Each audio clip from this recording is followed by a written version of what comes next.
পরিচালনা দেখে আর মিথ্যা কথা। পরিশ্রম যারা করে তাদের মাধ্যমে একটা মিথ্যাবাদী, তাদের মাঝে নম্বর 1 মিথ্যাবাদী হইল প্রবাসীরা। কারণ শত শত কষ্ট বুকে চাপা রাখো ফ্যামিলির কাউ দুদু ফোন দিয়ে বলে আমি ভালো আছি, বলে তুই যে জায়গায় আস শান্তিতে আসত নি, শত কষ্ট বুকে নিয়েও বলে শান্তিতে আছি।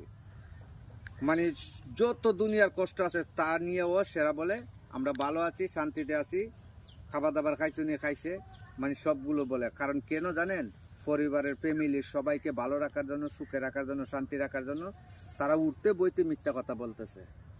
কারণ এত কষ্ট মনে হয় দুনিয়ার দারির মাধ্যমে জেলখানার পরে যদি জেলখানা থাকে, প্রবাসীরা যে এখানে বসবাস করে ওই জায়গাটা, তারপরে বলে ওরা শান্তিতেই আছে।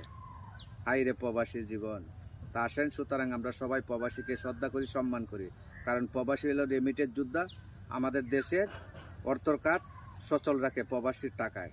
তাই সকল প্রবাসীকে আমি সেলুট জানাই।